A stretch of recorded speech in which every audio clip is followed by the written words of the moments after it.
Mesdames, Messieurs, merci d'être avec nous cet après-midi pour cette première conférence qui est proposée dans notre nouvelle médiathèque. C'est un plaisir tout particulier pour l'équipe de la médiathèque de vous proposer une conférence sur la Bible de Souvigny, objet tant admiré et révéré dans notre région, et puis tout particulièrement aussi que ce soit Madame Beugnot qui propose cette conférence. Alors pourquoi? Parce que c'est un travail qui se fait en partenariat depuis maintenant, je crois qu'on se parlait quelques années, voilà. Puisque Madame Beugnot en effet a commencé à entrer en relation avec nous au sujet de la Bible de Souvigny, alors que nous nous apprêtions à fermer la médiathèque pour des travaux.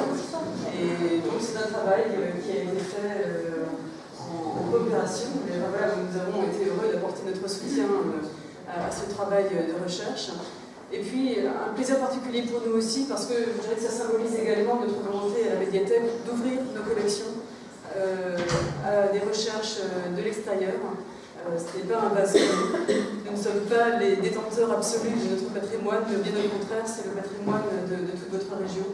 Et donc, dans ce sens, c'est vrai que c'est un plaisir particulier pour nous d'accueillir une chercheuse et de l'accompagner dans sa recherche. Voilà, donc... Déjà, merci à Madame Beugnot pour le travail remarquable qu'elle a réalisé, qui nous apporte beaucoup à nous aussi sur la connaissance de nos collections.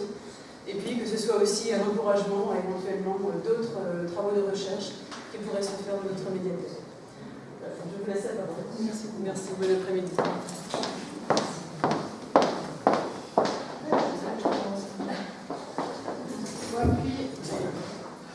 Voilà. Bien, bonjour à tous. Merci d'abord d'être si nombreux. Mes premiers mots sont avant tout des remerciements.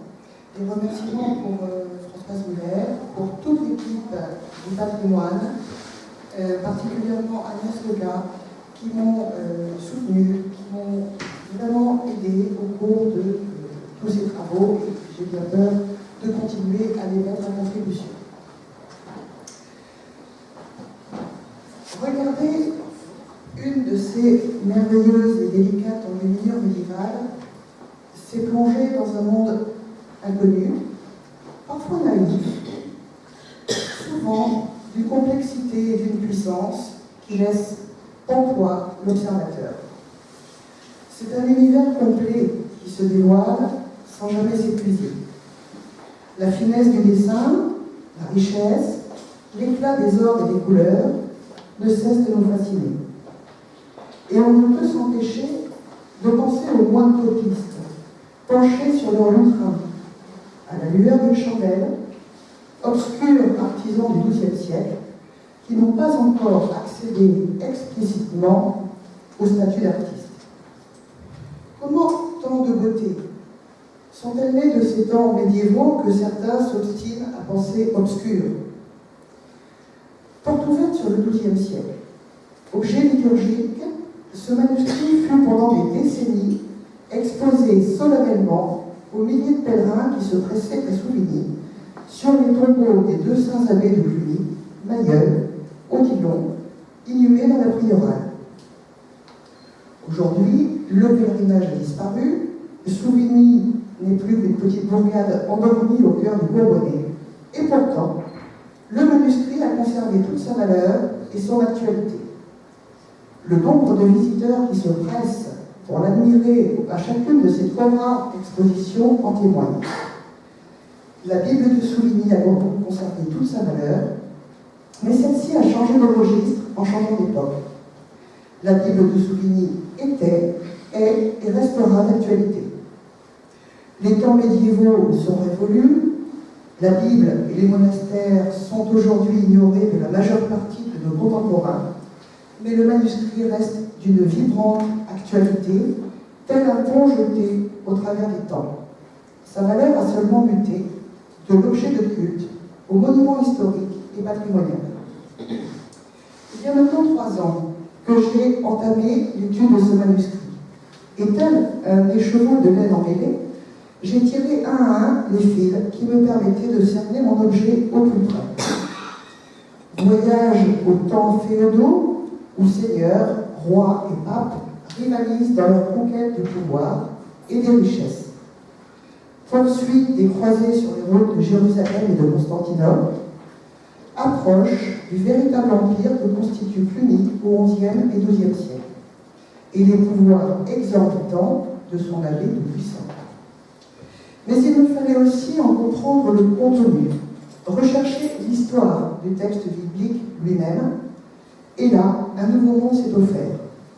Vetus Latina, Septante, Vulgate, de Saint Jérôme à la dernière édition de la Tobe en 2010, objet d'étude aussi passionnant qu'inépuisable. Enfin, la compréhension des enluminures demande également d'explorer le monde de l'iconographie religieuse et de ses conditions de production à sa symbolique. Mais ouvrons sans plus tarder les pages de notre manuscrit qui nous dévoileront quelques-uns des aspects du monde qui l'ont vu naître. Regardez, c'est le seul conseil donné par Madame Patricia Stirnemann, directeur de recherche à l'IRHT, que j'ai eu le plaisir de rencontrer au début de mes recherches.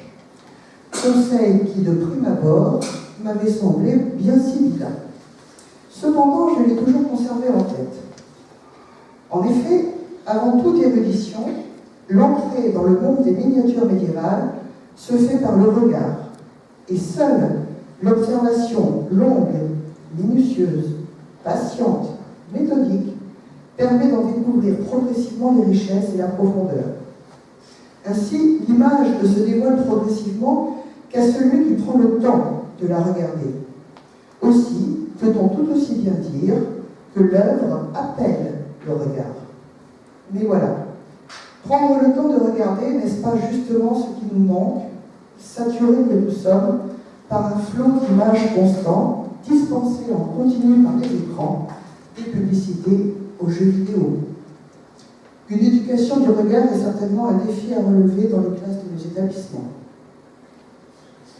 Le mot miniature, du latin miniare par le pied de l'italien miniatura, signifie enduire de rouge, c'est-à-dire de minium, qui était la couleur préférée pour les initiales simples et les rubriques d'un manuscrit médiéval. La présence d'une ou plusieurs enluminures dans un livre dénote le désir de l'ennoblir, le solenniser, le sacraliser. La majorité des miniatures représentent des sujets tirés d'un texte écrit. Mais la relation entre les mots et l'image peut être très précise ou bien au contraire très lointaine. Comme on dit, l'image est en fait une lecture faite par l'artiste à un moment donné. Ce n'est pas le texte qui conduit l'image, mais c'est l'artiste qui conduit l'image à travers sa propre lecture du texte.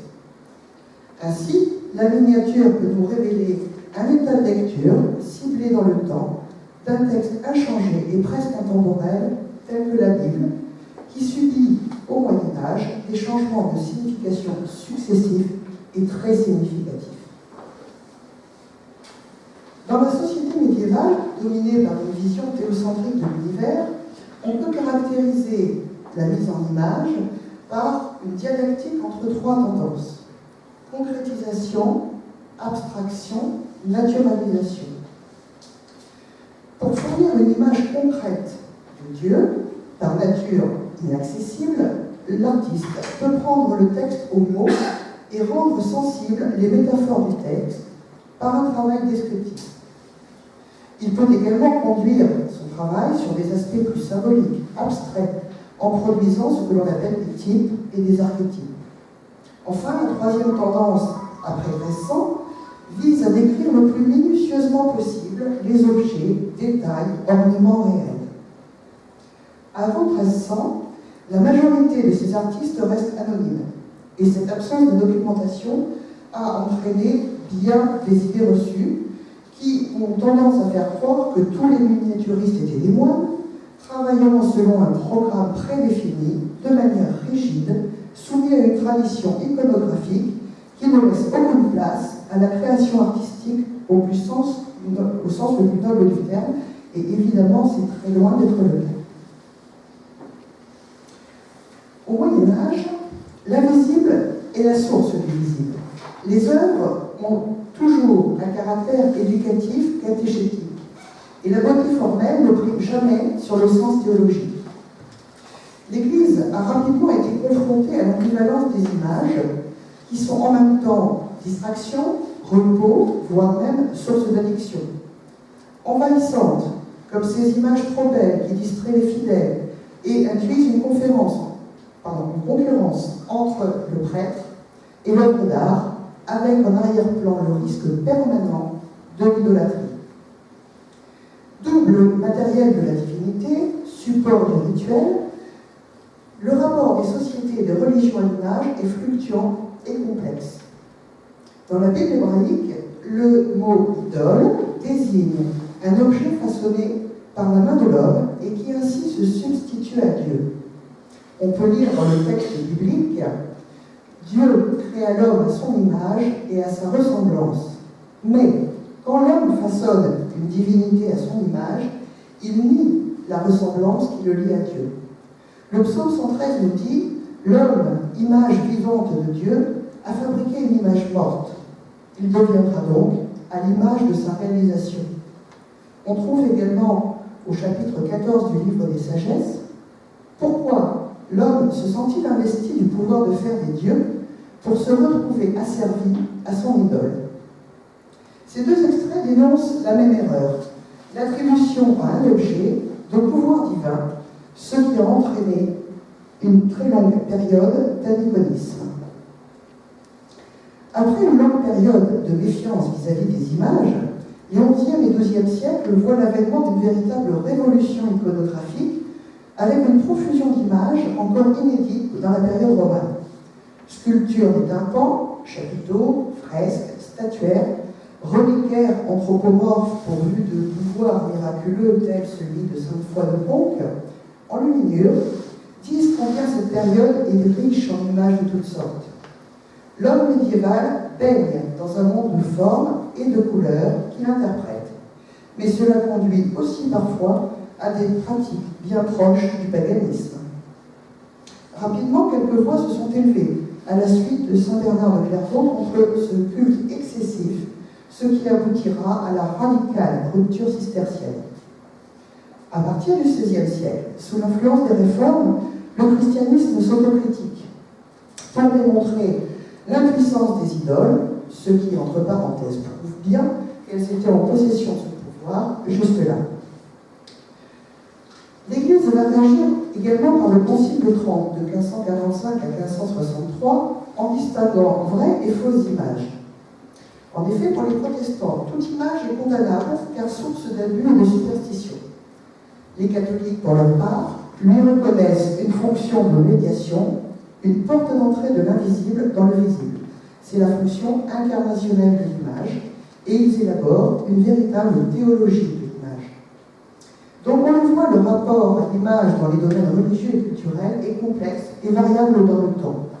Mais toutes les religions sont de grandes productrices d'images, y compris l'islam à certaines périodes. Il y a donc une tension permanente entre l'icône et l'idole, mais sans nécessairement entraîner une vision manichéenne, car c'est toujours le regard qui produit le sens. Jérôme Bachet nous dit « L'image est opérante, active. On se doit de la considérer moins comme une reproduction que comme une production, moins comme une représentation que comme une présentification efficace. »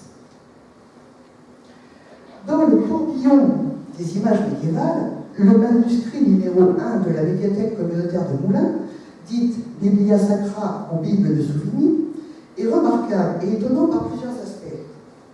Tout d'abord, il s'agit d'un pandecte complet, c'est-à-dire un ouvrage qui contient l'Ancien et le Nouveau Testament.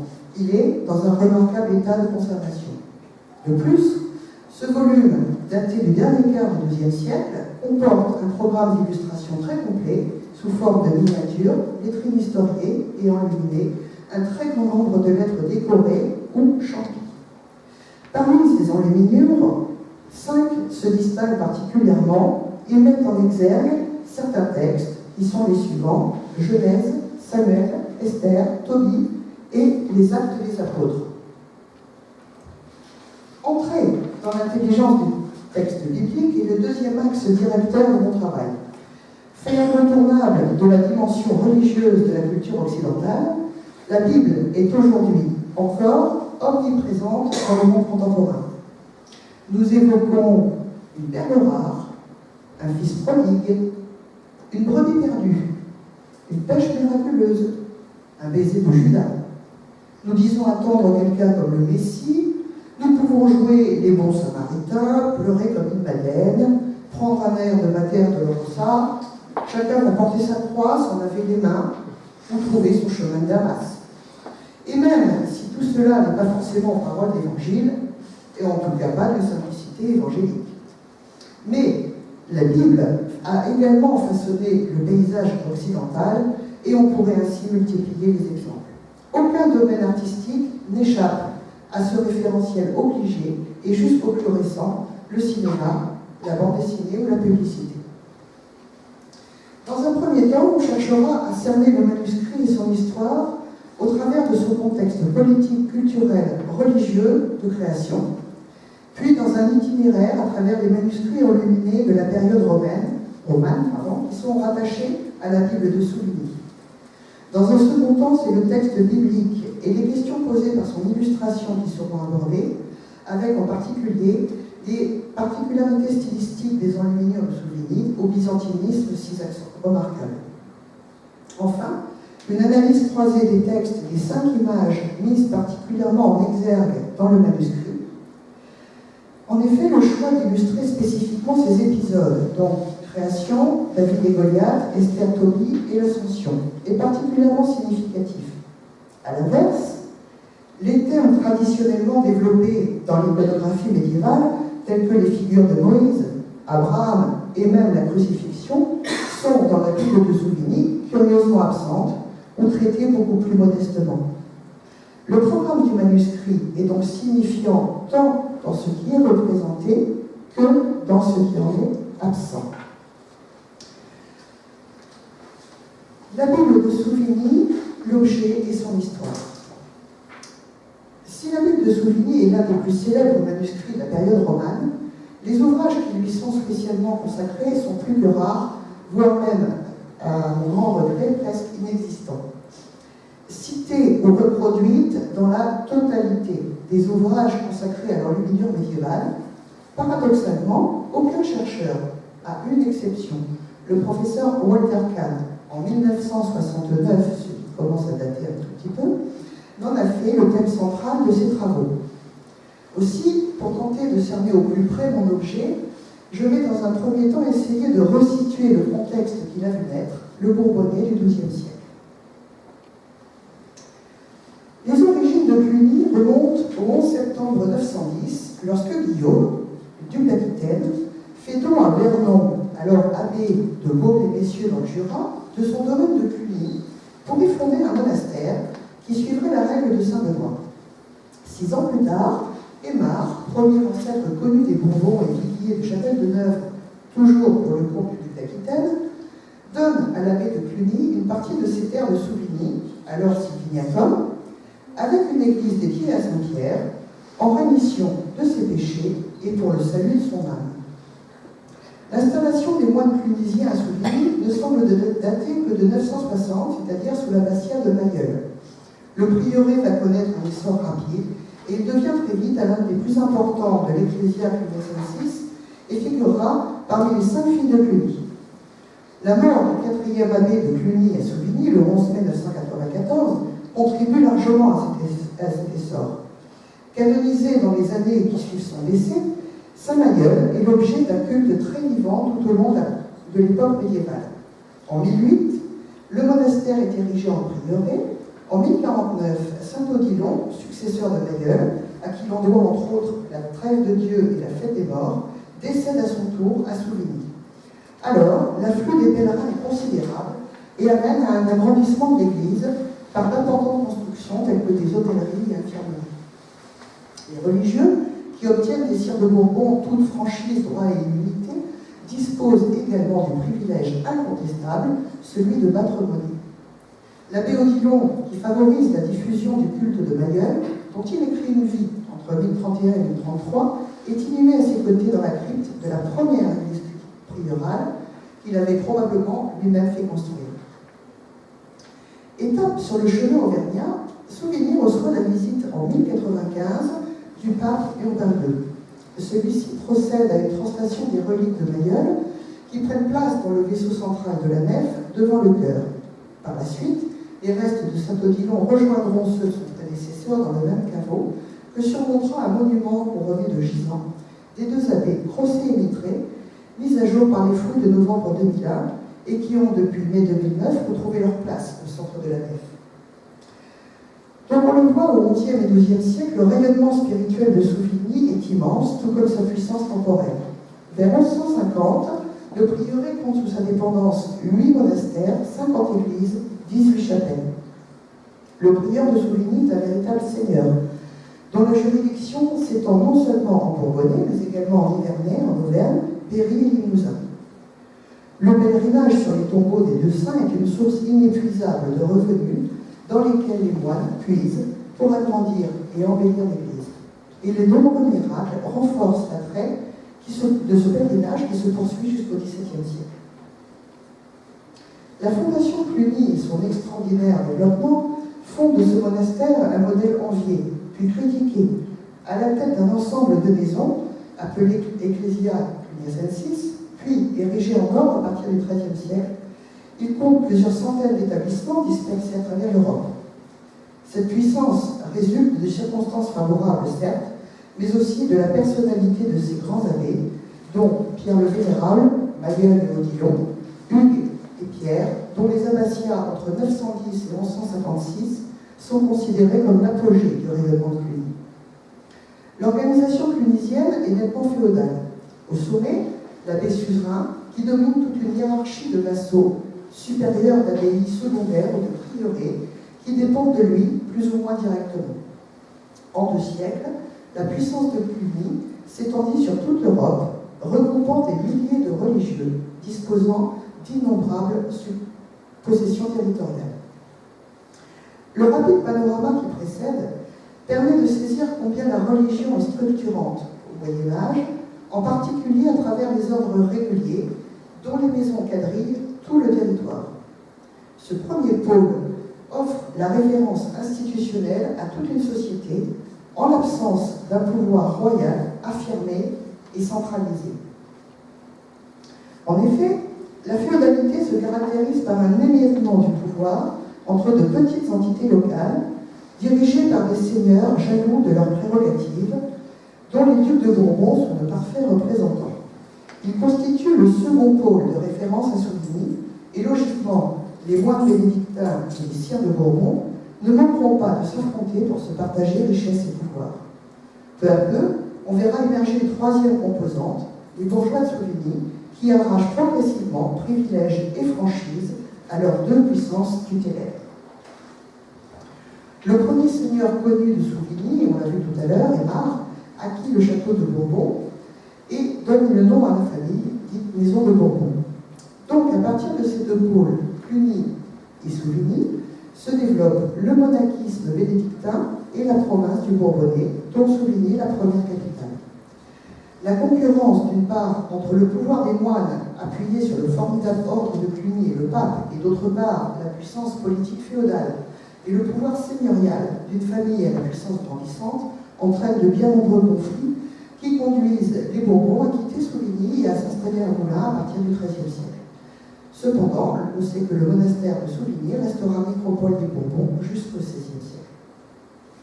On l'a vu tout à l'heure, en 1095, le pape Urbain II, ancien abbé Cluny, passe à Souvigny en se rendant à Clermont-Ferrand où il va prêcher la première croisade.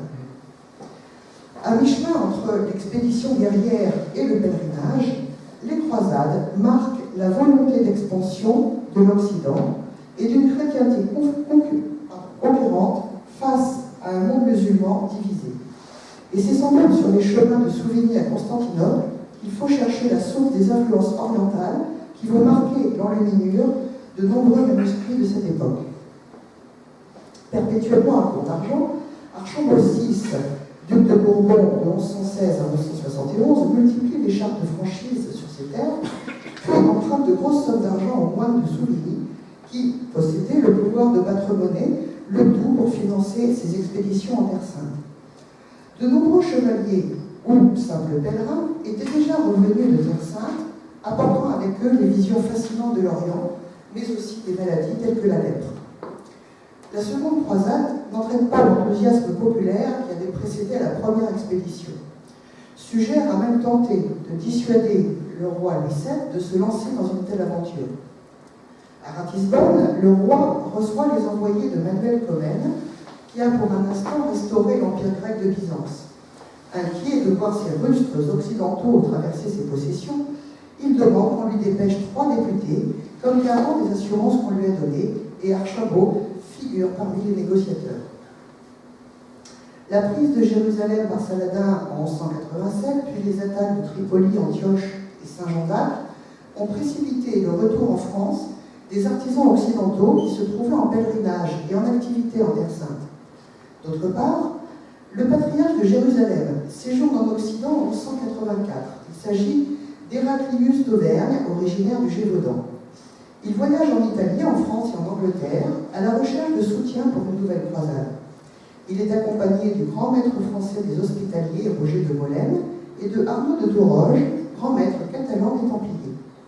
Par la suite, plusieurs maisons de l'ordre des Hospitaliers seront implantées en Auvergne.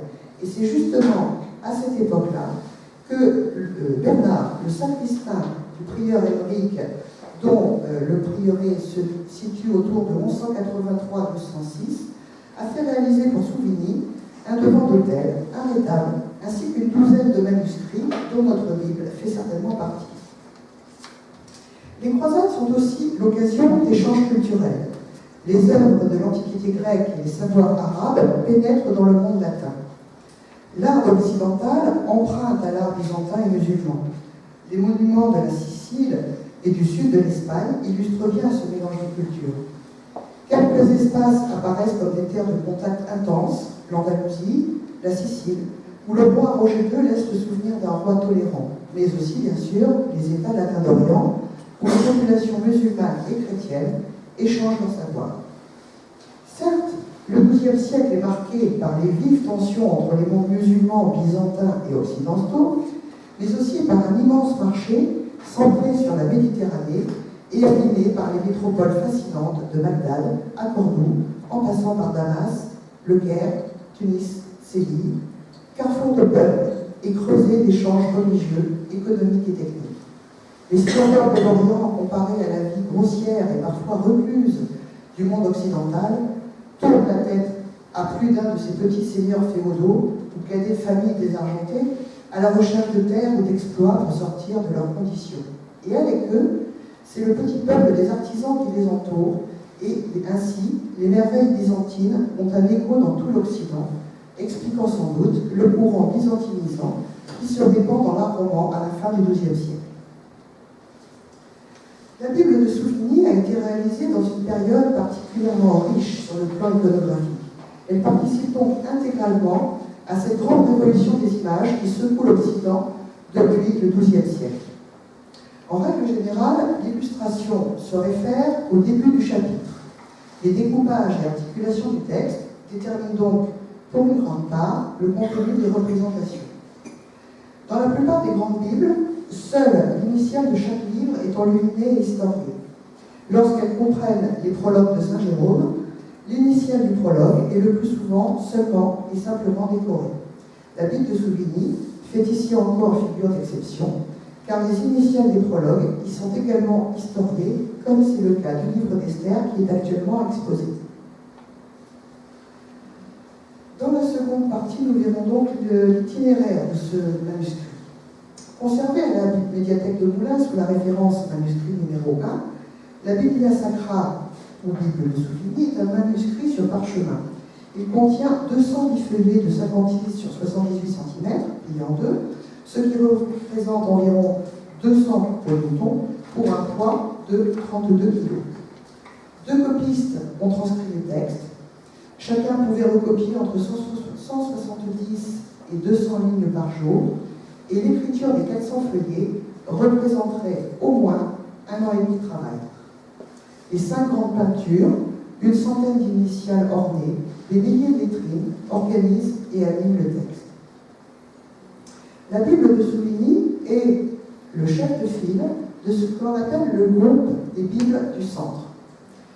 Parmi les manuscrits que l'on peut regrouper autour de la Bible de Souvigny se trouve la Bible de Bourges, qui porte le numéro 3 de la bibliothèque municipale, celle de Lyon, les manuscrits 410 et 411, et celle de Fredsac, qui se trouve à la BNF, sous la référence manuscrit latin numéro 58, mais la Bible de Fredsac, comme son nom l'indique, est originaire du Puy-en-Velay. Le texte de Souvigny suit de très près celui de la Bible de Clermont, manuscrit numéro 1 de la bibliothèque municipale, mais cette dernière lui semble antérieure d'une quinzaine d'années. Il se semble donc logique que la Bible de Souvigny ait été copiée directement sur celle de Clermont. Pourtant, le style des enluminures en est assez éloigné, alors qu'elles sont très proches de celles du manuscrit de Bourges, même si dans celui-ci le traitement des images y est moins soigné et le style byzantin nettement moins accentué. Aléa de l'histoire d'un manuscrit. Les confiscations révolutionnaires de 1793 n'épargnent pas la Bible de Souvigny et les bibliothèques et couvents des environs moulins. Les manuscrits saisis sont entreposés d'abord dans la chapelle Sainte-Claire, puis en 1803 sous les combles du collège des Jésuites rue de Paris, avant leur transfert à l'hôtel de ville en 1825. L'ensemble du fonds devient propriété de l'État par un décret du 20 février 1809. En 1911, la Bible est confiée au musée de la ville de Moulins, où elle restera de longues années, exposant ainsi ses enluminures aux dégradations conjuguées de la lumière, de la poussière et de l'humidité apportée par les visiteurs. Enfin, la Bible est de retour à la bibliothèque municipale en 1956.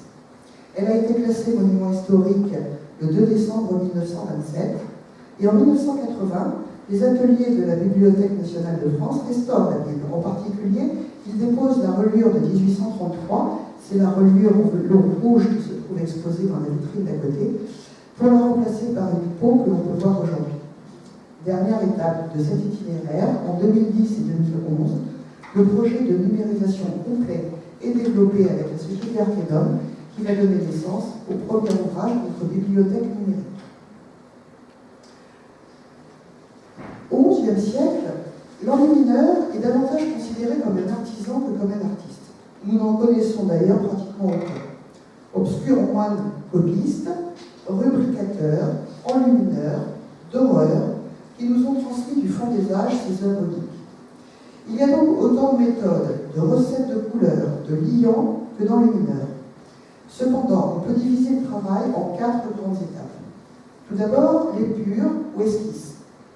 Dans l'emplacement réservé par le copiste pour l'enlumineur, l'artiste, comme on appelle quelquefois aussi le pictor, trace à la mine de plomb l'esquisse de son dessin, dont il précise les contours avec une plume et de l'encre. Ensuite, on applique la dorure sur une base suffisamment souple pour ne pas craquer. On emploie généralement de la colle de blanc d'œuf ou de la colle de poisson pour coller la feuille d'or. Cette feuille d'or est appliquée sur l'enduit, puis séchée et polie. Les débris sont ôtés, puis la dorure est recolie avec un brunissoir. À noter que l'or est toujours posé avant la couleur. Les couleurs de fond sont appliquées tour à tour, en commençant par les plus pâles. Un séchage est indispensable entre chaque application, afin que le parchemin qui se déforme sous la détrempe retrouve sa forme initiale et que les couleurs ne se mélangent pas. Une fois sèches, les couleurs de fond sont rehaussées par application de couleurs ton sur ton et de blanc fait de céruse ou de kaolin. Traits et points blancs par petites touches mettront véritablement en lumière et en relief le motif. Ces enluminures donnent un accès privilégié au texte biblique. Le mot canon, écrit en grec, est un emprunt sémitique dont la racine signifie roseau ou canne servant à mesurer. Les pères de l'Église l'emploient dans le sens de règle, de tradition ou de vérité de l'Église. C'est Athanase d'Alexandrie qui l'emploie pour la première fois en 392 au sens de liste des textes bibliques qui font autorité dans l'Église. Ce terme renvoie donc à la clôture du texte, à sa fixation par une autorité ecclésiale. L'ensemble des livres saints, écrits sous l'inspiration de l'Esprit Saint et reconnus par l'Église, forment le canon, cette fois écrit avec un C. Il en existe plusieurs, juifs ou hébraïques, catholiques, protestants, orthodoxes, et à l'intérieur du canon orthodoxe, on subdivise encore selon les canons syriaques, coptes, arméniens, éthiopiens. Les catholiques, pour leur part, divisent la Bible en 4 grands ensembles, pour l'Ancien Testament, le Pentateuque, les livres historiques, Sapientio et les livres prophétiques. Mais la majeure partie des 39 livres de l'Ancien Testament est commune aux Juifs, aux catholiques et aux orthodoxes. Parmi ces livres, les catholiques en considèrent 7 comme deutérocanoniques, c'est-à-dire du deuxième canon. Ce sont les livres de Julie, Tobie, Esther, Maccabée, Sagesse, Siracide et Baruch.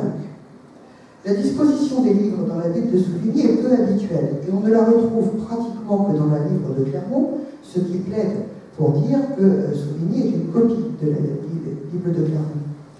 Auparavant, l'ordre des livres de la Vulgate n'est jamais fixé. Ce n'est qu'à partir du XIIIe siècle que les choses vont être un petit peu plus structurées.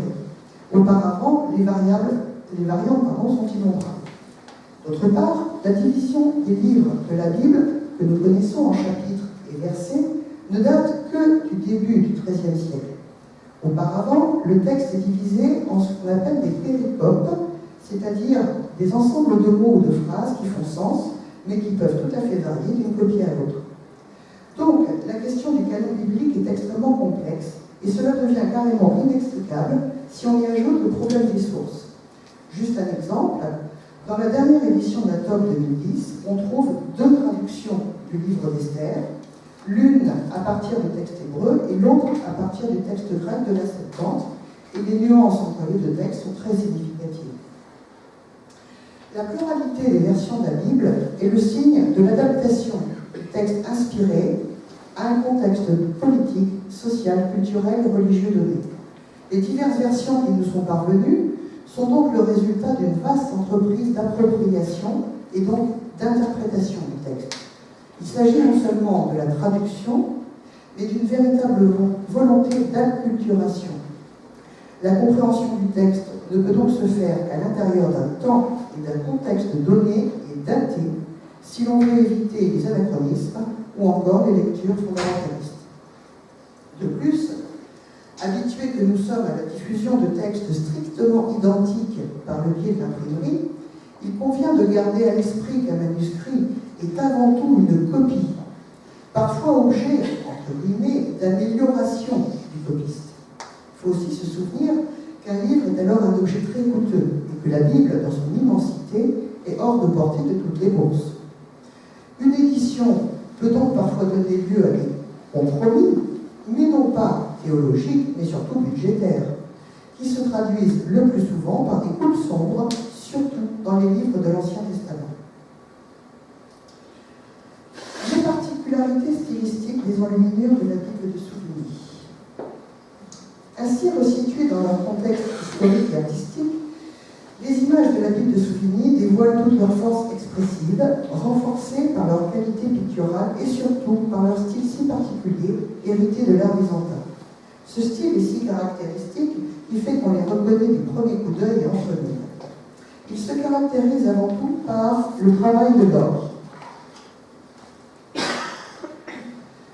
Le travail de dorure sur tous les fonds, la pose et le polissage sont d'une telle qualité que près de 9 siècles plus tard, ils n'ont rien perdu de leur luminosité et la quantité d'or participe en outre à la valeur de l'ouvrage et au prix qu'attachent ses commanditaires à glorifier Dieu de la manière la plus éclatante qui soit.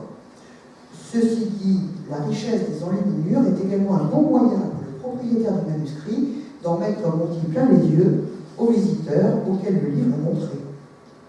Deuxième élément, les monuments et les vêtements. Alors tout d'abord l'architecture. Les palais ou les simples habitations sont représentés et stylisés toujours par le même élément architectural qui juxtapose un fronton triangulaire bleu et rouge et une frise. L'ensemble rappelle l'ordonnance d'un temple grec. Détail des vêtements, le plissé des vêtements. Le traitement des plis est une caractéristique du style byzantin. Un grand soin est accordé aux étoffes, traitées dans un camailleux de couleur, le plus souvent bleu. Les plis sont soulignés par un fin trait blanc. Les visages, également, une longue chevelure implantée assez bas sur le front, un nez fin de type grec, des pommettes hautes, des joues creusées, les ombres travaillées en vert sont autant d'éléments que l'on retrouve sur les mosaïques et les icônes byzantines de la Russie actuelle à la Sicile. Tous ces éléments font de la Bible de Souvigny l'un des exemples les plus représentatifs de la décoration de type byzantin dans les manuscrits occidentaux. Dernière particularité, selon Patricia Stirnemann, dans Nouveau regard sur la Bible de Souvigny, les manuscrits du groupe de la Bible ont également en commun une nouveauté ornementale appelée cadre percé. Dans la partie arrondie du cadre de certaines initiales, l'artiste a travaillé une ouverture, report ondulant, l'intérieur de cette ouverture pouvant être ombré ou au contraire laisser apparaître la culture du fond, comme on le voit ici sur l'enluminure de Jonas. Étude croisée des textes et des planches. Alors, la première des planches que vous avez pu admirer au début de la semaine est la planche de la création. Il illustre les récits de la Genèse. Les récits de la Genèse expriment l'expérience fondatrice de l'homme. Paul Ricoeur nous dit que c'est la pleine acceptation du caractère non historique de ces récits et que ceci est l'envers d'une grande conquête, la conquête de la fonction symbolique du mythe. Rattachés à la tradition sacerdotale, les premiers textes de la Genèse ont été rédigés vers le VIe siècle avant Jésus-Christ. Les rédacteurs du texte écrivent dans un contexte de crise. Avec la prise de Jérusalem en 587, Israël a tout perdu. L'exil marque la défaite du Dieu d'Israël et la victoire apparente des dieux concurrents de Babylone. Face à Marduk, le dieu babylonien omniprésent, les théologiens doivent réaffirmer la présence et la transcendance du Dieu d'Israël pour lutter contre le syncrétisme ambiant. Pourtant, le récit de la création emprunte nombre de ces motifs aux mythologies antiques babyloniennes, cananéennes, égyptiennes ou assyriennes. Au folio 4, verso, une planche pratiquement pleine page illustre le livre de la Genèse. Elle est divisée en 8 vignettes distinctes. L'enluminure s'appuie sur les deux récits de la création, en rupture avec la représentation traditionnelle et symbolique des 7 jours. Dans l'art byzantin, le Christ Pantocrator, c'est-à-dire tout-puissant, rassemble en une seule personne Dieu le Père et Dieu le Fils, c'est-à-dire le Créateur et le Sauveur. Le nain crucifère caractérise le Christ, qui est le seul à le porter, parfois entouré d'une mandorle ou d'un nimbe. À partir du 5e siècle, l'art d'Occident adopte un type de Christ aux cheveux longs. Cherchant à idéaliser le Christ, on refuse de lui donner un type juif, et les autres apôtres sont également occidentalisés, si je puis me permettre, entre guillemets. Tous, sauf Judas, le traître, dont les traits sémitiques sont au contraire accentués.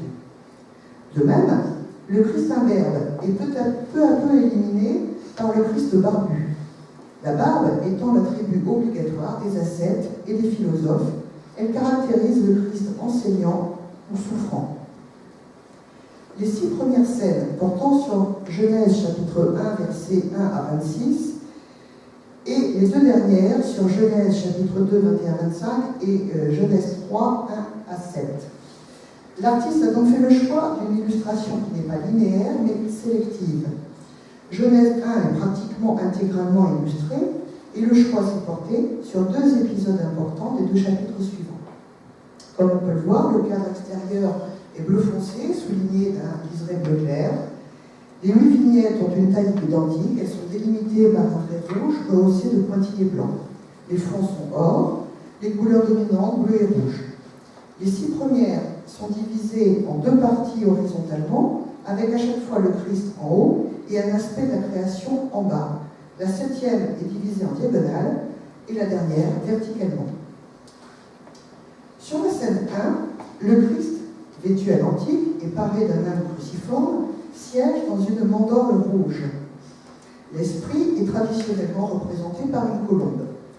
L'eau est figurée par un amas de traits concentriques, très fins, de couleur bleue et rehaussés de blanc.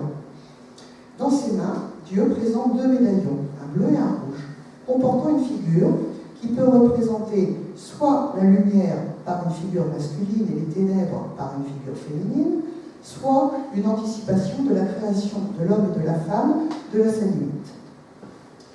Sur la scène numéro 2, le Christ, dont le buste est légèrement tourné vers la droite, nous regarde. Le visage est entouré d'un limbe où l'on perçoit encore l'empreinte de la croix. La mandorle tricolore comporte de haut en bas du rouge, du blanc et du vert, ce qui fait systématiquement dire à mes élèves que Dieu devait être italien. Les vêtements sont légèrement différents de la première vignette. Les eaux qui l'entourent sont figurées de la même manière. L'acte créateur est avant tout une séparation, une distinction. Tout comme le peuple juif est séparé et mis à part des autres, Dieu, dans la Genèse, dit, fait et sépare. Les anciens se représentent le ciel comme une voûte solide retenant les eaux du dessus. Le ciel a pour eux plusieurs étages, attribués aux dieux en fonction de leur hiérarchie. Sur la scène 3, le Christ retrouve une mandorle rouge. La tête est inclinée vers la droite et le nimbe a perdu toute trace de la croix sur le fond. Or, il n'est matérialisé que par une série de pointillés. L'eau occupe la majeure partie de l'espace. La terre est figurée en vert et les végétaux sont représentés par des pousses encore mal formées, figurant peut-être des amas de graines. La couleur dominante des 4 zones végétales est le marron. Ces 4 zones végétales séparant l'eau en autant de bras qui préfigurent peut-être les 4 fleuves évoqués en Genèse chapitre 2, versets 10 à 14. Le 3e jour comporte 2 œuvres de création. Après le jour et la nuit, le ciel arrive la terre. L'ensemble définit le cadre spatial et temporel de la création de l'homme. La mer est désormais clairement séparée de la terre, et la seconde œuvre du 3e jour est les plantes, dont la production est déléguée à la terre. Dans le texte, l'assistance sur la mention « selon leur espèce » traduit la volonté de différenciation, d'ordonnancement, le refus du mélange et le refus du désordre.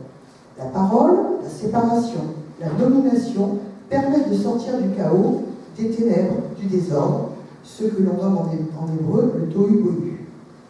Nommer les choses leur donne une existence, et on retrouve cet attachement au dénombrement et aux dénominations tout au long des textes de l'Ancien Testament. Dans la scène 4, de face, le Christ tient dans chaque main les 2 grands luminaires, le soleil et la lune. Le nimbe est réduit à quelques pointillés. La mandorle, formée de 4 lignes concentriques, retrouve les couleurs de la scène 2. Les eaux encerclent le Christ et la mandorle. Alors que le 1er jour avait créé la lumière, le 4e voit la création des luminaires. Si la lumière est à l'origine de la création, les luminaires du 4e jour sont donc au service de cette création. On remarque qu'ils ne sont pas nommés dans le texte. Il s'agit de Shamash, le soleil, et Ira, la lune. L'auteur refuse ainsi toute tentative d'amalgame ou de récupération des divinités cosmiques des religions antiques et concurrentes, qu'elles soient égyptiennes, cananéennes, phéniciennes, assyriennes et babyloniennes. En 621, lorsque le roi Josias entame sa réforme religieuse, il supprima aussi ceux qui brûlaient de l'encens en l'honneur de Baal, du soleil, de la lune, des constellations et de toute l'armée des cieux, peut-on lire dans le 2er livre des rois.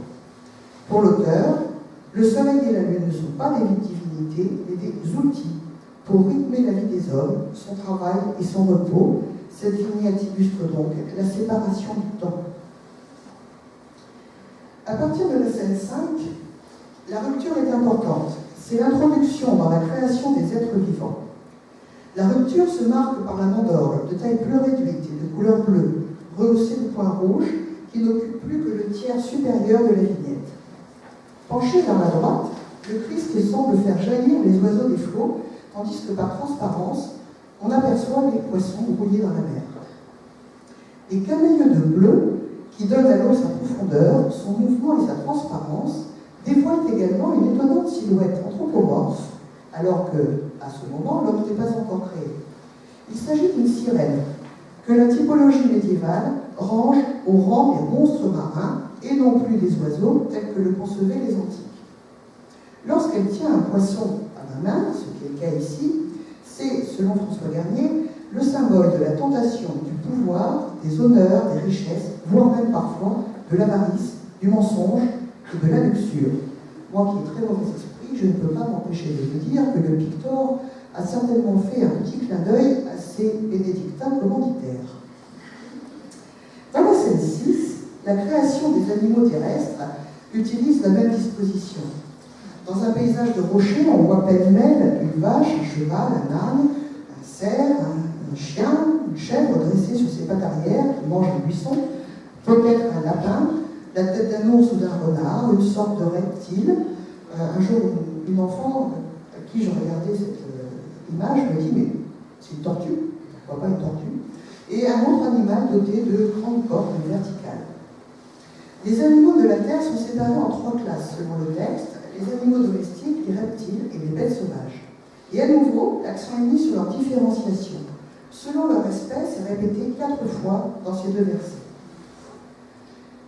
Les 2 dernières scènes sont en rupture avec le récit presque linéaire des 6 scènes précédentes. Elles illustrent respectivement les chapitres 2 et 3 de la Genèse et représentent l'irruption de l'humanité dans la création. Le Christ, qui jusque-là dominait du haut des cieux, séparé de la création par la mandangle, prend une dimension humaine et terrestre. Il devient un personnage de récit, incarné et d'une taille équivalente à celle des hommes. Seuls ses vêtements le distinguent d'Adam et Ève, représentés nus. De la main gauche, le Christ saisit le poignet d'Ève pour la tirer du flanc d'Adam, représenté endormi, la main droite sous le menton. Le corps d'Adam forme un angle de 45 degrés qui définit une diagonale dans l'image.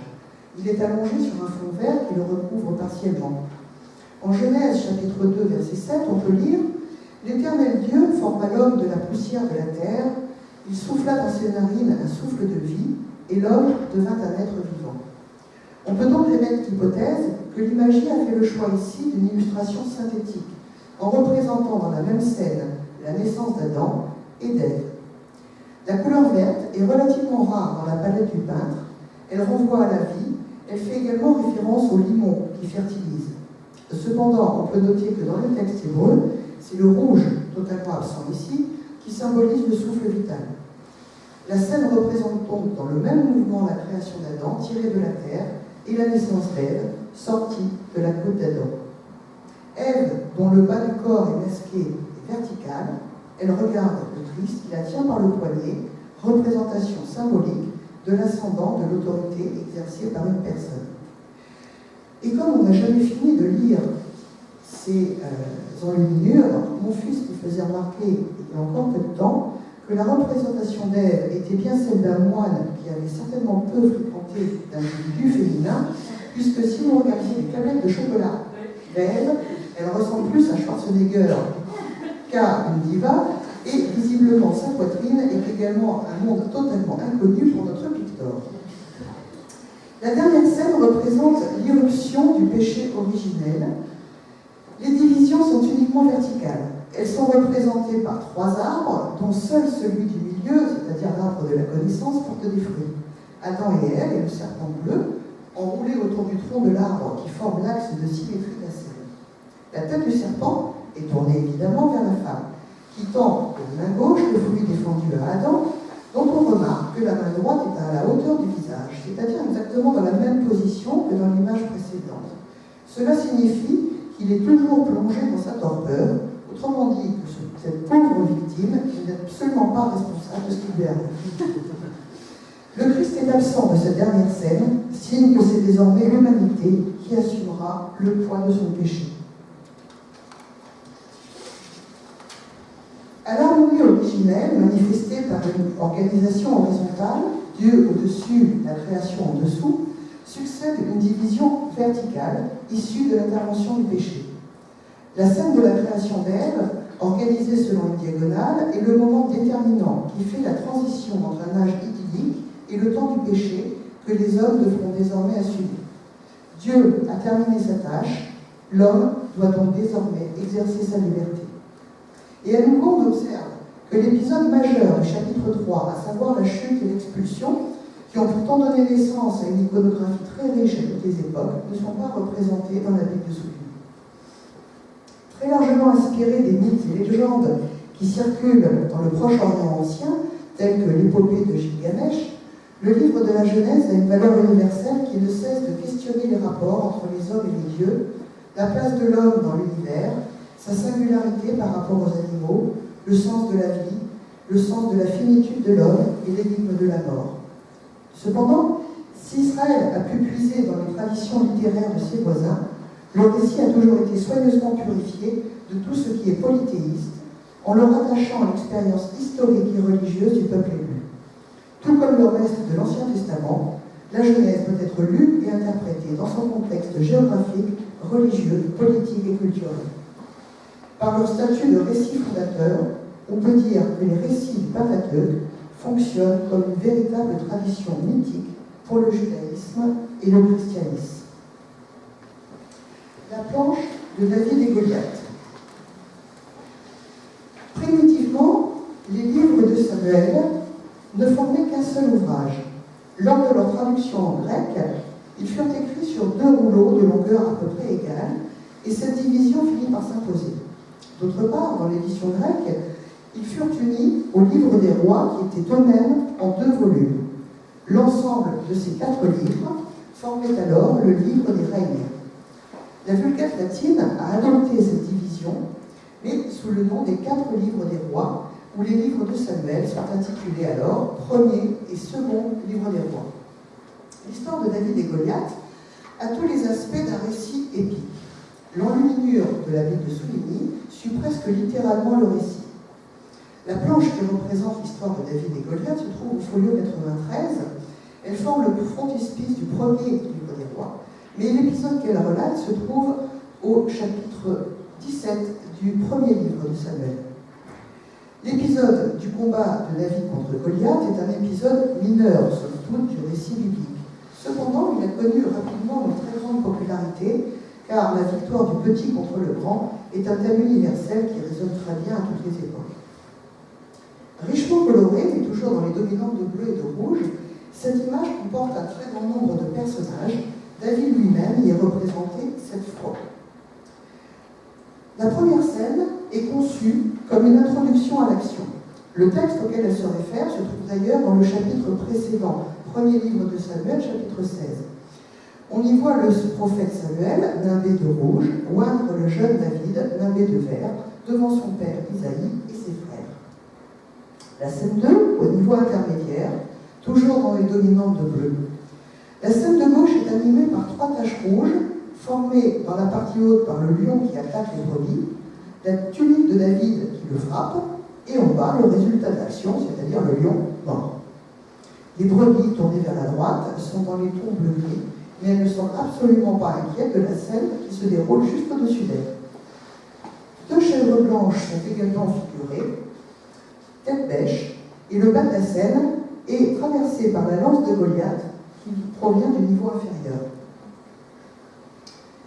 La 3e scène se trouve également sur le niveau intermédiaire. David y est représenté 2 fois. Une première fois, lorsqu'il reçoit l'armure, représentée par une cotte de mailles, typiquement médiévale, et l'épée que lui tend le roi Saul. Une seconde fois, à genoux devant le roi, David présente la fronde avec laquelle il a l'intention de battre le géant Goliath. Saul, vêtu à l'antique, est assis sur un trône placé sous un fronton triangulaire qui nous rappelle l'architecture grecque. L'armée du roi est figurée par un moutonnement de casques bleus juxtaposés les uns aux autres. Seul un soldat se distingue, individualisé par une barbe, qui le désigne comme un homme expérimenté. Il montre le roi avec le geste de celui qui s'exprime. Est-ce pour le mettre en garde contre le risque de déléguer le sort de la bataille à ce trop jeune et inexpérimenté berger? Dans la scène 4, Goliath brandit une lance si gigantesque qu'elle dépasse du cadre de l'image. Il porte un casque et un bouclier, et face à lui, tout petit, David est représenté en plein mouvement de rotation pour lancer le projectile de sa fronde. Et dans son geste, la fronde dépasse également le cadre de l'image. Il porte sa gibecière et son javelot dans la main gauche. Dans le mouvement et l'action, Goliath, abattu, tombe à terre. Représenté pour la seconde fois dans cette scène, David le décapite avec son épée miraculeusement apparue. La dernière scène représente le dénouement de l'action. David présente au roi Saul la tête du géant philistin. Le roi trône sur un siège placé sous le même élément architectural que les scènes précédentes. Un jeune homme derrière lui est presque entièrement masqué. Peut-être peut-on l'identifier à l'héritier, Jonathan. On remarque au passage les difficultés posées par le texte. Le roi Saul, à ce moment, cherche à savoir qui est David, alors qu'il l'a déjà reçu plus haut et voulait même lui donner des armes à la scène 3. Ce passage, comme beaucoup d'autres, est bien le résultat d'une compilation de textes d'origines diverses, rassemblés pour former un récit qui, ici, manque singulièrement de cohérence. Les livres deutérocanoniques. Dans la terminologie catholique, les livres deutérocanoniques s'opposent aux livres dits proto-canoniques, qui ont toujours été reconnus comme inspirés par l'Église depuis les temps les plus anciens. Les livres proto-canoniques proviennent du judaïsme, les deutérocanoniques sont issus de la traduction grecque des Septante. La collection des deutérocanoniques ne constitue pas un tout homogène. Le style littéraire est varié, on y trouve un style sapientiel, historique, des histoires édifiantes, mais tous ont en commun leur date de rédaction tardive. Par leur situation et les thèmes qu'ils développent, les deutérocanoniques sont à la charnière entre l'Ancien et le Nouveau Testament, c'est-à-dire la période que l'on appelle intertestamentaire. Parmi ces récits se trouve celui de Tobie. L'auteur du livre de Tobie se propose de convaincre ses lecteurs que Dieu n'abandonne jamais l'homme pieux s'il lui reste fidèle dans l'épreuve. Non seulement il le relèvera, mais en plus il le récompensera. Tout au long du livre, l'homme est exhorté à obéir à la loi. Le livre de Tobie a donc un but didactique, dont le récit fictif emprunte à l'histoire réelle des noms de rois tels que Salmanassar, Sénachérib ou Assaradon. La trame s'inspire des récits de la Genèse, comme celle de l'histoire de Joseph ou de l'ambassade d'Éliézer, ce qui lui fournit des modèles de narration. La présence de recettes de médecine et de recueils de proverbes indique bien le genre sapientiel du récit qui vise à transmettre un enseignement moral et religieux sous une forme littéraire. Une des sources connues du livre de Tobie est la sagesse d'Aïkar, d'origine babylonienne. Le livre de Tobie fait d'ailleurs d'Aïkar le propre neveu de Tobie. Une autre source possible est égyptienne. En effet, on trouve dans le traité de Khons une histoire qui relate comment une princesse à Ecbatane fut délivrée d'un démon par un dieu égyptien. Cette enluminure est divisée en 3 registres, mais elle représente 4 scènes différentes, ordonnancées verticalement. Les noms des personnages du roman de Tobie, bâtis sur la racine hébraïque elle, disent bien les objectifs de son auteur. On y retrouve Tobie et elle, Dieu est mon bien, Anna, Niel, Dieu a été bienveillant pour moi, Gabaël, Dieu est élevé, Raphaël, Dieu guérit, ou encore Raguel, Dieu est ami. La première partie du livre de Tobie rappelle combien la vie de Tobie, père, est marquée par la piété, respect de la loi, charité, respect des interdits alimentaires et des rituels funéraires, tant en Israël qu'au cours de la déportation, et ce malgré toutes les épreuves qu'il traverse, de la déportation à la cécité, pour finir sur la mésentente conjugale. Suit une longue prière de Tobie et l'évocation des épreuves que subit Sarah à Ecbatane, les mariages successifs manqués et la disparition de ses 7 époux, les insultes de sa servante en écho aux reproches que l'épouse de Tobie adresse à son mari, et la tentative de suicide, enfin la prière, en miroir de celle de Tobie. C'est à partir de ce moment du récit que l'enlumineur de notre manuscrit fait le choix d'entamer l'illustration du livre. Dans la scène 1, le personnage de Tobie, fils, intervient dans le récit. Après une longue exhortation sur les devoirs envers les parents, la pratique de l'aumône, les règles matrimoniales, les relations sociales et les conseils, Tobie apprend l'existence d'une somme d'argent en dépôt chez Gabaël, à Raguel, en Médie. C'est ici qu'intervient le personnage d'Azarias, alias Raphaël, qui servira de vade-mecum au jeune homme durant tout son voyage. Raphaël, ange de la Providence, est préposé à toutes les maladies et plaies des humains. Guérisseur, il expulse le démon que possède le malade. Par sa présence, Dieu, sans jamais être nommé, intervient dans le récit pour exaucer les prières de Tobie et de Sarah.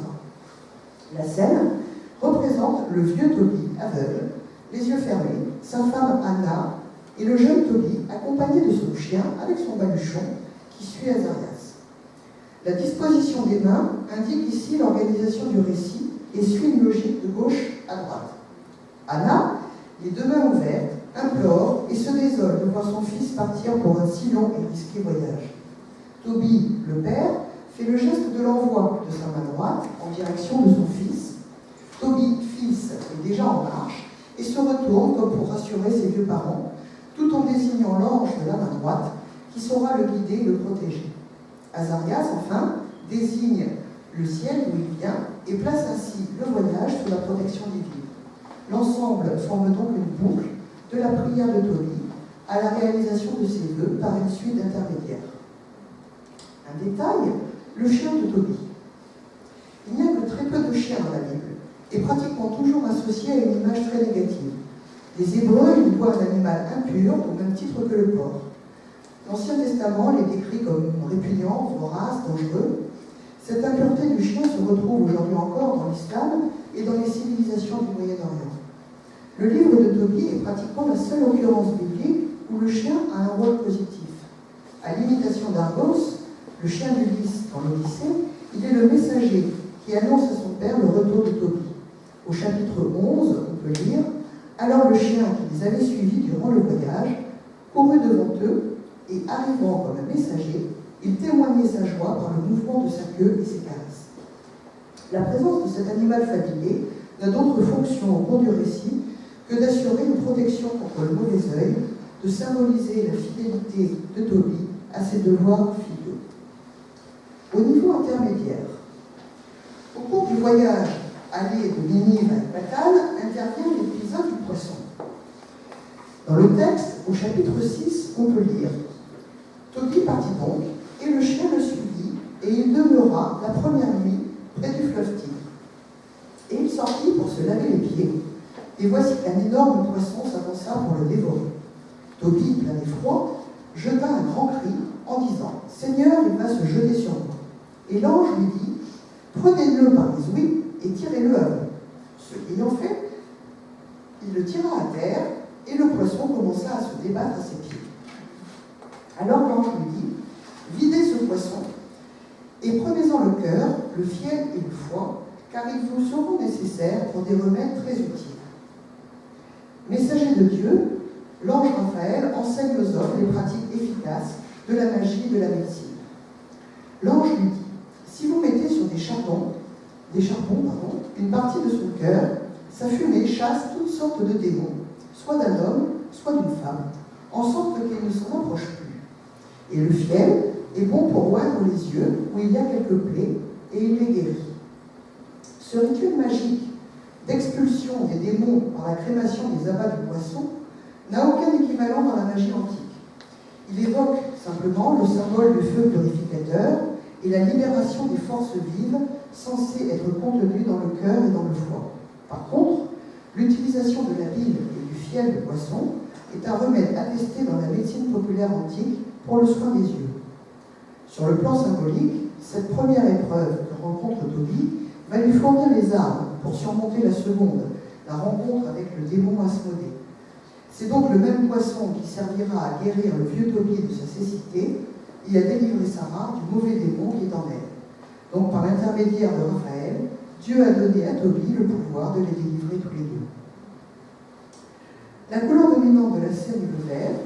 Sur un paysage montagneux où la perspective est totalement absente et où la taille des personnages est complètement disproportionnée, on voit Tobie, toujours vêtu de rouge, assis, les pieds dans le fleuve Tigre, figuré par quelques filaments blancs sur le fond vert, et par ses pieds vus en transparence dans l'eau. À droite, Azarias et le chien désignent dans le geste de l'enseignement le poisson gris que Tobie est en train de découper à l'aide de ce qui peut être un couteau. Ce geste d'Azarias peut également être interprété comme le signe de Dieu, signe de consécration et d'union. Il représente les deux natures du Christ et les trois personnes unies dans la Trinité. D'une grande signification théologique, ce geste renforce la signification christologique du poisson. On connaît l'acronyme du Christ dans Ictus, le poisson en grec. Et c'est avec le livre de Jonas, les deux seules mentions de l'Ancien Testament où le Christ et sa passion sont figurés par le symbole du poisson. Scène 3. Ici, le premier motif du voyage semble totalement oublié. En effet, dans le texte, le recouvrement du dépôt d'argent chez Gabaël passe au second plan. C'est Azarias qui se charge de la course et en interrogatoire, ce qui permet à Tobie, devenu riche, de respecter l'un des vœux de son père, se marier avec sa cousine Sarah. L'histoire décrit l'arrivée et les présentations de Tobie et Azarias chez Raguel et sa femme, parents de Sarah. Chapitre 6, verset 11, l'ange lui dit « Il y a ici un homme du nom de Raguel, votre parent et de votre tribu.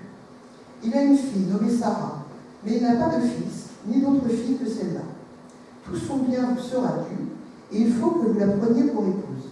Demandez-la donc à son père, il vous la donnera en mariage. » La demande et le rituel de mariage, l'exorcisme de Sarah, la nuit de noces, ne font pas l'objet d'une illustration précise. Ces choix traduisent à nouveau les partis pris de l'auteur dans la recomposition iconographique de la scène. Cette scène, toujours sur fond or, nous montre Raguel au premier plan, figuré d'une manière quasiment identique à celle du vieux Tobie de la scène 1, bénir l'union de Tobie et Sarah, à genoux devant lui. À gauche, Azarias, qui a organisé l'ensemble des étapes permettant d'arriver à cet heureux dénouement, désigne la scène. Derrière Raguel, une arche et deux tours figurent la ville d'Ecbatane, où la maison de Raguel s'y trouvent trois femmes figurant sa maisonnée et son épouse. Notons au passage que Tobie a perdu ses vêtements rouges et son chien. Scène 4. L'Imagine a fait le choix de représenter la guérison miraculeuse de la cécité de Tobie. C'est pour lui l'épisode le plus important et révélateur de toute l'histoire de Tobie, puisque c'est cette scène qui sert de support à l'initiale de l'incipit du livre avec le T de Tobias, dont on le remarque, le I est curieusement inscrit dans la panse inférieure du B. Nettement cloisonnée verticalement, l'image est divisée par la barre verticale du T. À droite se trouve Azarias, Sarah en rouge, plus deux personnages secondaires. À gauche, Tobie assis et Anne, également en rouge. Au centre, créant un lien entre les deux parties de l'image, Tobie penché en avant et le chien traversant la barre du T. De la main droite, il applique sur les yeux de son père la potion fabriquée avec le fiel du poisson contenu dans un vase rond. Sur le plan symbolique, c'est bien sûr le Christ qui rend la vue, et cette lecture dans une démarche typologique peut être mise en relation avec la cécité de Paul de Tarse. Passons à la planche d'Esther. La planche d'Esther, ou plutôt le texte du livre d'Esther, se présente de manière très différente selon qu'on le lit dans la version massorite, c'est-à-dire hébraïque, ou dans la version alexandrine, donc grecque. Cette dernière version comprend de très nombreux fragments qui n'existent pas dans le texte hébreu. Dès son origine, le récit joue d'une grande popularité et aussi on continue à broder autour du thème initial. Avant Saint Jérôme, on utilisait en latin comme en grec une version beaucoup plus longue que celle de l'hébreu. Divisée en 3 niveaux, l'enluminure qui illustre le livre d'Esther ne représente en fait que 2 scènes, une pour chacun des 2 premiers niveaux. Le livre d'Esther comprend de nombreux épisodes et qui est particulièrement long et donc résumé ici en 2 étapes. Au niveau 1, la reine Esther se prosterne devant le roi. Au chapitre 5 du livre d'Esther, on peut lire « Et le 3e jour, Esther se revêtit de ses habits royaux et se présenta dans la cour intérieure de la maison du roi, en face de la chambre des rois. Il était assis sur son trône dans la salle d'audience du palais, en face de la porte de la maison. Et lorsqu'il vit la reine Esther debout, elle plut à ses yeux, et il étendit vers elle le sceptre d'or qu'il avait à la main.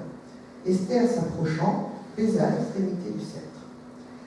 L'enlumineur prend prend soin de représenter le roi Assuérus d'une taille beaucoup plus importante, dans un décor architectural grec, fronton triangulaire, frise géométrique, et le sceptre qu'il tend à la reine. De sa main droite, il tient un phylactère où l'on peut lire « Quid vis Esther Regina », c'est-à-dire « Que veux-tu, reine Esther ». 4 soldats, rappel de la toute-puissance du roi, viennent compléter la scène. Certains auteurs ont également fait d'Esther une préfiguration de la Vierge Marie. Au niveau 2, les péripéties et l'affrontement qui opposent Esther et Mardochée à Aman sont passés sous silence. Leur luminure nous montre seulement la victoire remportée par Esther et Mardochée sur leur adversaire dans la mise en scène de la pendaison d'Aman au gibet que lui-même avait fait préparer pour son rival. Le méchant vizir est ainsi puni pour avoir persécuté la reine, Mardochée, mais également tout le peuple juif par son décret de persécution. Aman est représenté pendu, les mains liées derrière le dos, dans un cadre figurant la potence et toujours sur un fond doré. Les soldats à droite et les serviteurs chargés des basses œuvres à gauche sont sur un fond bleu sombre. Au niveau 3, le bas de l'image, qui contient l'incipit de la préface du livre d'Esther, est formé par des entrelacs de la lettre L pour libre homme. Agrémenté d'une drôlerie, un chasseur pourvu d'un bouclier et d'une épée qui transperce un animal de part en part. Est-ce le manque de temps, de place, qui explique que ce livre d'Esther, pourtant remarquablement long et qui fourmille d'éléments merveilleux dont raffolent les hommes du Moyen-Âge, soit ainsi traité en 2 images seulement, alors qu'il y avait au minimum la place pour un 3e épisode.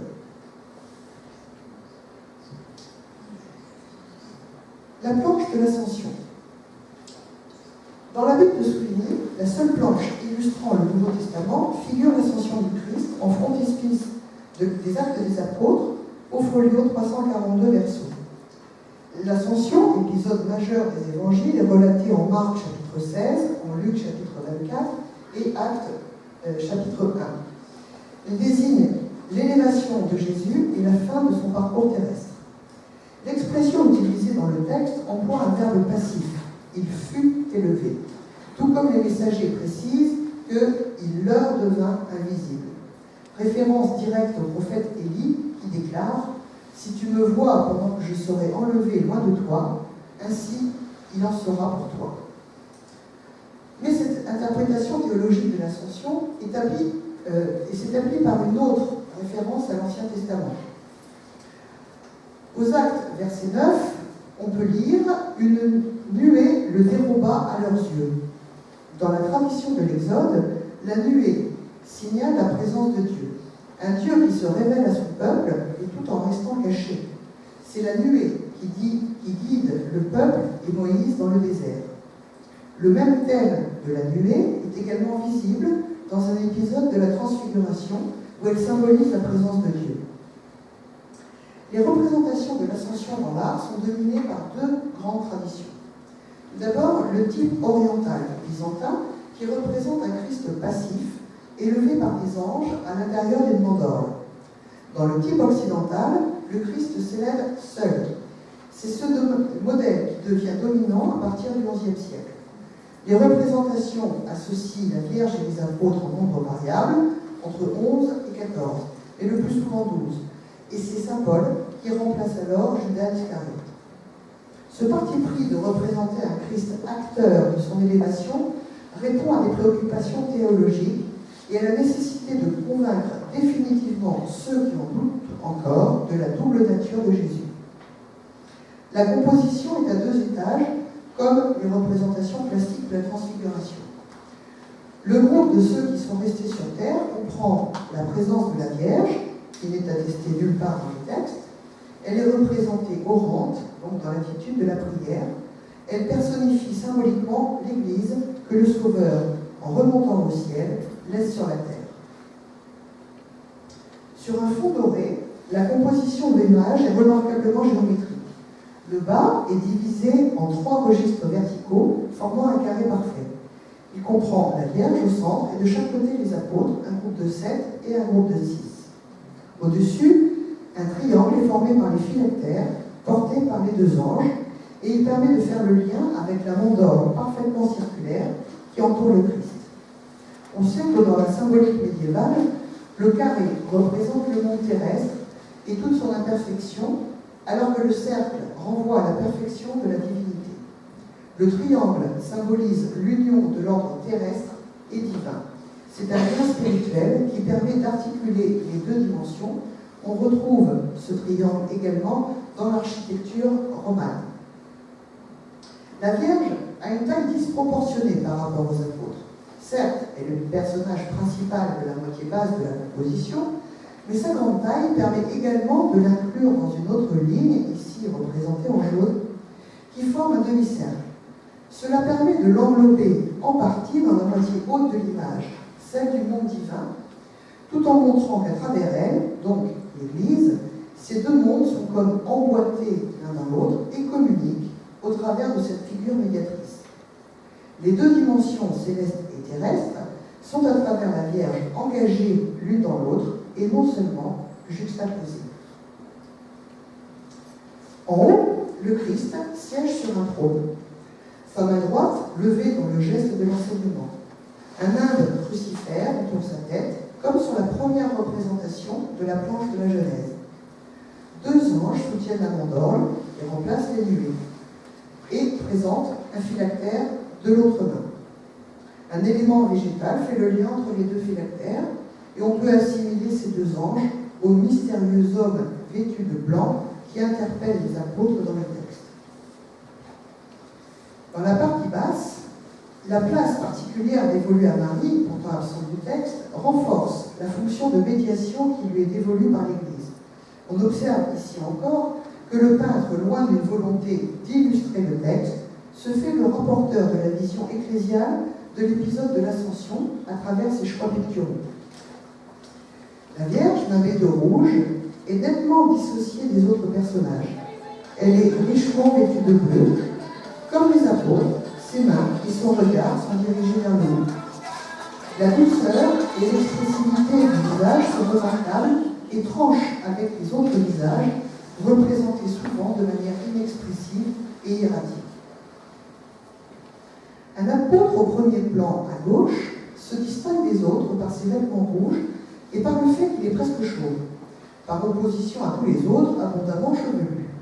Il s'agit de Paul de Tarse, traditionnellement représenté chauve et barbu, qui bien sûr n'appartient pas au groupe des apôtres du Christ, ayant vécu plusieurs années après sa mort. Il n'a certainement pas pu assister à l'épisode de l'Ascension. D'ailleurs, Luc, l'auteur des Actes, ne le mentionne nulle part. Si on accepte Paul, les apôtres sont alors au nombre de 12. En effet, selon les traditions, c'est Matthias qui sera plus tard élu pour remplacer Judas.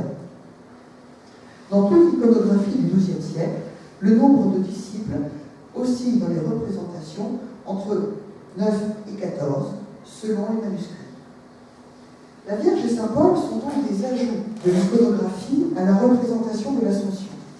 Ils ont pour fonction de symboliser l'Église, fondée sur les messages évangéliques et la foi en Jésus-Christ. Célébrée 40 jours après Pâques, l'Ascension marque l'élévation au ciel de Jésus après sa résurrection et la fin de sa présence terrestre. L'encre très effacée des phylactères ne permet pas de les déchiffrer totalement. Cependant, on peut lire à gauche Vir Galilei, puis trois mots que l'on ne peut pas voir, in Caléum, ce qui atteste qu'il s'agit là de la reproduction exacte du verset biblique. Le phylactère est une sorte de ruban plus ou moins enroulé à ses extrémités. Il peut porter des inscriptions, comme c'est le cas ici, ou être le plus souvent blanc. Les phylactères sont utilisés pour traduire la communication d'un propos, d'une vérité totale et transcendante. C'est une affirmation. Dans les images, leur orientation est toujours signifiante.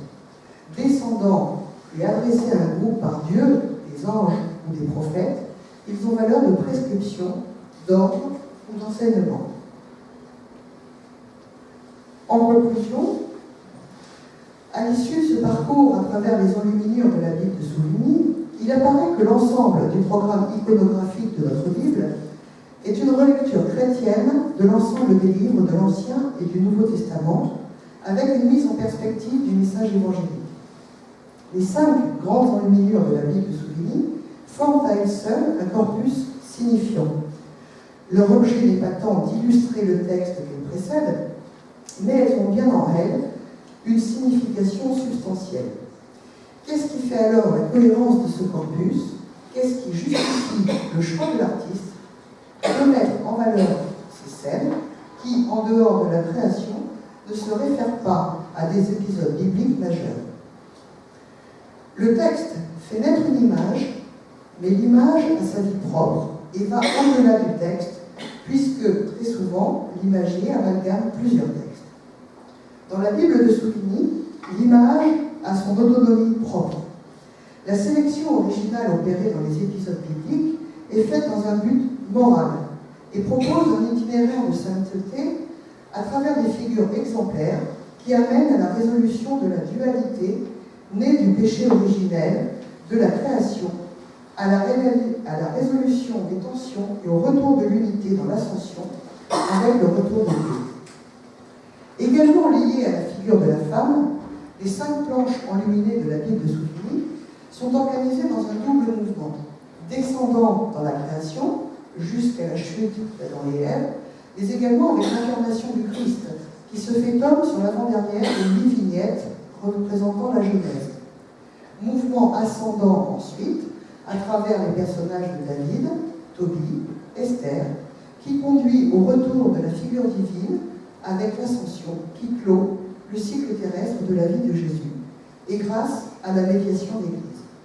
Ainsi, l'Église est le lieu et le moyen de résoudre les tensions avec la figure de Marie, nommée Ève, on connaît le jeu de mots sur Eva et Ave, 2 figures de femmes en miroir l'une de l'autre. On retrouve cette pédagogie visuelle à une époque légèrement postérieure dans les vitraux de la Sainte-Chapelle, qui font également une place importante à ces figures dites secondaires et populaires de l'Ancien Testament, dans une perspective moralisante ou d'édification. Le christianisme a donc un rapport particulier à l'image du fait de la présence de Jésus-Christ et de l'incarnation. En effet, Jésus-Christ rend Dieu visible, tout comme les artistes font surgir l'invisible des pages de leurs manuscrits. Le texte et les images y sont en dialogue interactif et constant, mais la lecture de ces images présuppose toujours une interprétation chrétienne, avec par exemple la figure du Christ jeune et nimbé à la place du Dieu créateur. L'image a donc pour fonction de garder la trace et le souvenir de l'apparition du divin. C'est une ouverture sur l'ailleurs. Mais comment représenter l'invisible? C'est la mission des religions que de donner un visage à l'altérité, avec toujours la question sous-jacente de la légitimité des représentations, même si à la fin du XIIe siècle, la question de l'interdit monothéiste semble définitivement réglée. L'enluminure, qui forme un pan extraordinairement important de l'art médiéval, reflète les débats et les controverses théologiques qui les inspirent. On retrouve donc dans la Bible de Souvigny les traces du positionnement de l'ordre bénédictin qui participe à l'explosion des images au milieu du Moyen-Âge. Les clunisiens apportent de cette manière leur vision de Dieu et du monde au travers de l'illustration d'un texte pourtant considéré comme intangible et clos. En choisissant de valoriser certains épisodes, en les illustrant de compositions de grande taille, les moines nous offrent leur propre clé de lecture de l'ensemble de la Bible. Le style iconographique au byzantinisme accentué participe également au charme et au secret du scriptorium qui a vu naître les images de la Bible de Souvigny. Je vous remercie.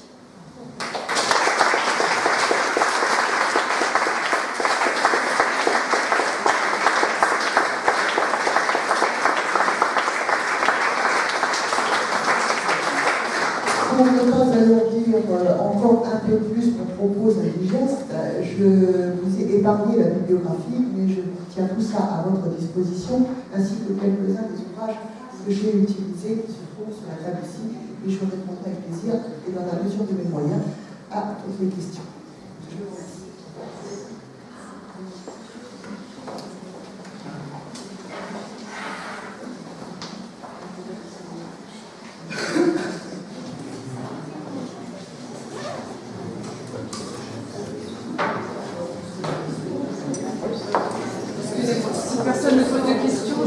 permettrai simplement de nous rappeler, ce que vous ne savez peut-être pas, ça a été évoqué par Mme Deleuze dans son exposé, que la fiche de Souvigny donc, a été numérisée et qu'elle est donc intégralement consultable de façon tout à fait libre et gratuite sur le site internet de la médiathèque de la communauté.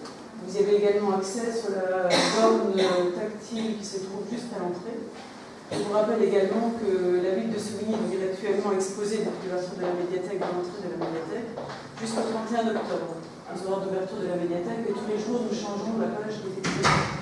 Donc je vous invite à en profiter parce qu'effectivement, comme ça a été dit et écrit, c'est un événement relativement rare puisque les conditions de conservation nous imposent de l'exposer assez rarement, d'autant plus que son exceptionnelle qualité nous amène à être souvent sollicités pour des expositions à l'extérieur, y compris à l'étranger. Donc voilà, à l'occasion de l'ouverture de la médiathèque, nous avons tenu à l'exposer, mais profitez-en parce que ça n'arrive pas très souvent. Et donc le personnel de la médiathèque, excusez-moi, le personnel de la médiathèque est à votre disposition en partout dans la médiathèque pour vous expliquer comment consulter la bibliothèque numérique de manière à pouvoir regarder de plus près les images. Puisqu'effectivement la numérisation permet vraiment de regarder les enluminures dans le détail, ce qui est plus difficile quand on regarde le manuscrit à l'œil nu. C'est à ce propos la numérisation qui m'a permis de faire certains des grossissements que vous avez vus à l'écran, ce qui serait absolument impossible autrement ou avec un appareil photographique classique et banal comme on a tous.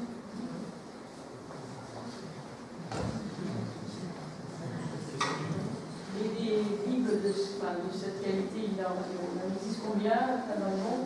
Il en existe, paradoxalement, il en existe énormément. C'est-à-dire que dans tous les objets fabriqués depuis le début du Moyen-Âge, ce sont des manuscrits qui ont le mieux traversé le temps. Il reste très peu d'objets du quotidien qui ont tous disparu, mais les manuscrits, eux, ont survécu en très grand nombre. Il existe des milliers de manuscrits pour toutes les périodes à partir du IVe siècle. Dans la partie du XIe et XIIe siècle, il en reste également un très très grand nombre de manuscrits. Je crois que la très grande majorité des bibliothèques qu'on appelait municipales jusqu'il y a peu conservent un manuscrit numéro 1 qui est en général une grande Bible. Donc on a vu, c'est le cas à Clermont-Ferrand, c'est le cas à Bourges, c'est le cas à Lyon, c'est le cas à peu près partout. Pour les passionnés de manuscrits, c'est le site Richelieu de la BNF, absolument un trésor dans lequel on se plonge avec délice. Vous avez également un grand nombre de sites internet. Par l'intermédiaire du portail de l'Institut de recherche et d'histoire des textes, vous avez accès à plusieurs bases de données. La plus simple, à mon sens, d'utilisation est la base enluminure, qui a été développée par le ministère de la Culture et qui vous donne accès à un très très grand nombre de manuscrits et d'enluminures qui ont été numérisés dans une très très bonne qualité. Bon, et après, il existe d'autres bases de recherche des enluminures. Vous avez également le site de la BNF, c'est-à-dire Gallica, et par Gallica, vous pouvez également accéder à plusieurs bases d'images enluminées.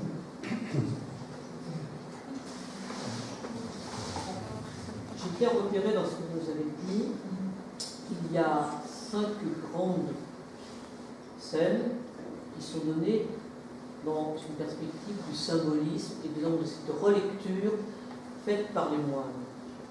Nous sommes à la période donc charnière, 10e, 12e siècle, où nous voyons la papauté se mettre en place et permettre aux structures de l'Église de se mettre en place durablement, puisque sur ces structures, nous en vivons encore aujourd'hui. Est-ce que ces 5 scènes, dans cette symbolique du chiffre 5, n'est pas une reprise justement symbolique d'une genèse? Et je pense à la Bouba par exemple, les 5 livres de la loi, donc dans la Torah juive, pour nous dire nous sommes dans une nouvelle création symbolique. C'est pose une question. Oui, c'est tout à fait possible. Alors, je m'en suis posé énormément de questions sur chacune de ces images, sur l'ensemble des enluminures, puisqu'il n'y en a que 5, hein, vous avez bien vu dans la Bible, il y en a plus d'une cinquantaine. Le risque permanent lorsque l'on travaille et qu'on a une imagination quelque peu fertile, c'est d'aller dans la surinterprétation. Voilà. Alors, pourquoi pas 5 grandes images en référence au Pentateuque, oui, ça colle parfaitement. Maintenant, est-ce que, à force de vouloir que ça colle, ça colle? C'est un petit peu le risque. C'est le risque permanent, donc je vais faire une réponse de Normand et de Bourbonnais, peut-être oui, peut-être non. Quelles sont les autres Bibles européennes que tu connaîtrais? Les autres Bibles, je n'ai pas à ce jour étudié véritablement en profondeur d'autres manuscrits que celui-ci, tout simplement parce que, ne serait-ce que sur un point de vue pratique, c'est pas toujours très évident. Grâce à Agnès Leca et grâce à Madame Muller, j'ai la possibilité d'étudier les images de la numérisation qui montrent une qualité extraordinaire, ce qui n'est pas le cas clairement lorsque l'on travaille sur Internet. Sur Internet, du fait du poids des fichiers, la qualité des images est moindre. Juste pour vous donner une petite idée, les images de la numérisation auxquelles on m'a permis d'accéder ont fait que j'ai dû zoomer, je crois, à 800% sur mon ordinateur avant d'atteindre le premier pixel. Ça donne une petite idée de la qualité. Alors maintenant, de ces grandes Bibles, il y en a des quantités. Pour les plus anciens, on va citer les plus célèbres, le livre de Kell, tout le monde connaît, voilà, la Bible de Vivien, l'évangile de Simon. Pour la période qui nous intéresse, la Bible de Bourges est vraiment très intéressante. Évidemment, moi je suis d'un chauvinisme abominable, donc je ne supporte pas autre chose que dans le souligne. Mais non, parce que il est clair que le style des enluminures, qui représente pratiquement les mêmes épisodes, est tellement différent que c'est vrai qu'on est un petit peu décontenancé face à ça. Mais la Bible de Bourges mérite véritablement le déplacement, si tant est qu'elle soit accessible, parce que là aussi, les œuvres Cerbère, voilà, il y a des